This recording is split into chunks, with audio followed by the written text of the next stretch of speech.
Eustis, Florida. Eustis is a city in Lake County, Florida, United States. The population was 15,106 at the 2000 census. The Census Bureau estimated the population in 2008 to be 19,129. It is part of the Orlando-Kissimmee Sanford Metropolitan Statistical Area. Eustis High School is the town's local public high school. The city of Eustis holds a festival every year which begins on the last Friday of February and runs through Sunday and has been held since 1902. This festival, referred to simply as George Fest, is recognized today as the second longest ongoing annual event held in honor of George Washington, first President of the United States. Eustis is located at 28 degrees 5104 and 81 degrees 4055 W, 28.850993 degrees north, 81.681943 degrees west, 28.850993, minus 81.681943. According to the United States Census Bureau, the city has a total area of 9.6 square miles, of which 8.4 square miles is land and 1.3 square miles is water. The city limits are defined by Eudora, Abrams, and CR 44 on the east, CR 44 to the north, U.S. Highway 441 to the south, and Lake Eustis and Florida Hospital Waterman to the west. As of the census of 2000, there were 15,106 people, 6,371 households, and 4,058 families residing in the city. The population density was 1,808.3 inhabitants per square mile. There were 7,322 housing units at an average density of 876.5 per square mile.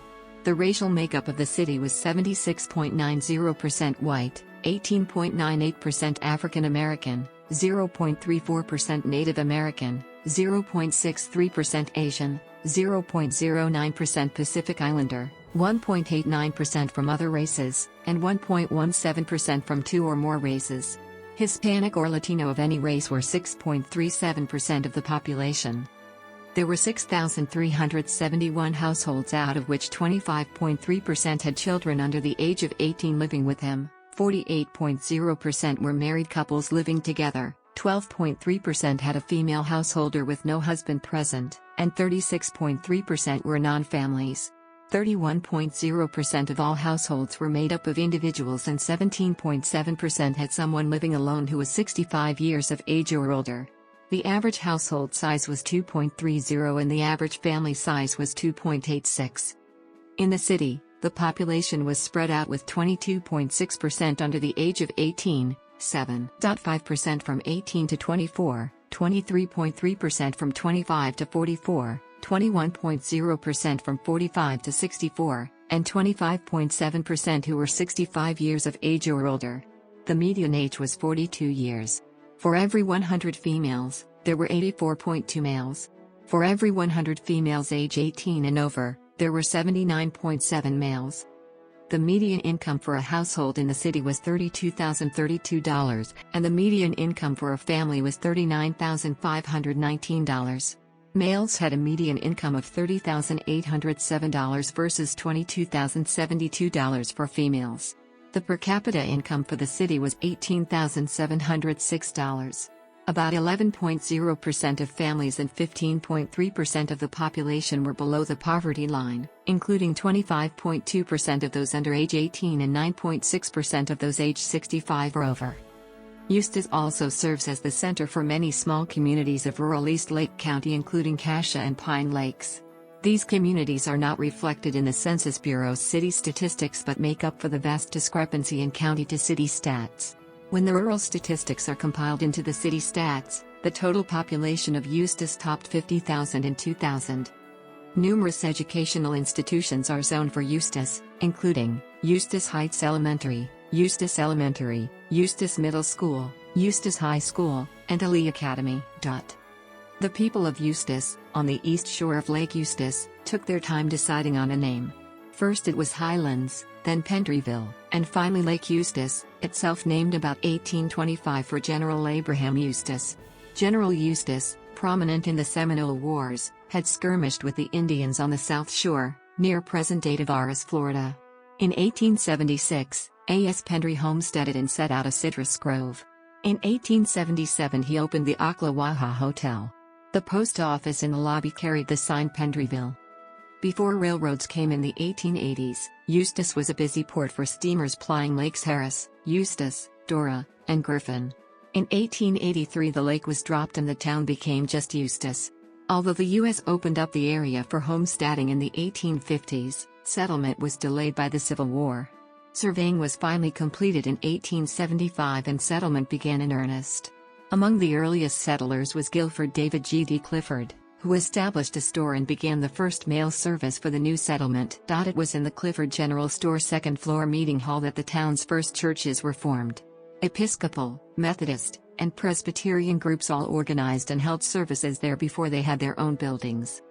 The first homes were those of D.W. Herrick, A.D. Herrick, and Henry Key. In 1881 Clifford and Smith built the first general store in the building later occupied by A.D. and C.D. Miller. A big year was 1878 when the town's first telegraph line connected Eustis, Leesburg, and Sanford. The railroad arrived in 1880, the first train coming from Astor to Fort Mason, where passengers and freight made lake steamer connections to Leesburg, Helena, Yalaha, Bloomfield, Lane Park, and Tavares. Bertie Clifford was the first baby born before Eustis was incorporated in 1883, and Edith Hutchins the first baby of the newly incorporated town. D.W. Herrick was the first mayor. G.D. Clifford's dream home in Eustis was designed in 1894 but the big freeze of 1894-95 postponed its completion until 1911. Says Eustis historian Louise Carter, even though the freeze brought the town's economy to a standstill, Mr. Clifford kept his lakefront general store open and extended credit until people could recover. According to an 1887 business directory, the Clifford store on Lake Eustis sold groceries, hardware, building material, fertilizers, stoves, crockery, glassware, hay and grain. The Opera House, on the second floor, was a cultural center of Eustis and a wide swath of Central Florida. The 18-room house at the corner of Bay Street and Bates Avenue today houses the Eustis Historical Museum and Preservation Society, and takes visitors back to the gracious Lake County lifestyle of 100-odd years ago. Dr. J. H. Potter, the founding pastor of the First Presbyterian Church, encouraged the development of Eustis Seminary in 1886, under the direction of Professor Byron F. Marsh. The seminary served students from 1st through 12th grades. Its buildings were located near the present site of Eustis High School on Washington Avenue. Struggling financially, the school closed around 1895. By the early 1900s, Eustis was already a winter vacation spot for many. The Ocklawaha Hotel catered to the wealthy. Eustis continues to be a popular winter destination. There are several locations in Eustis which have been included in the National Register of Historic Places. They are: Register of Historic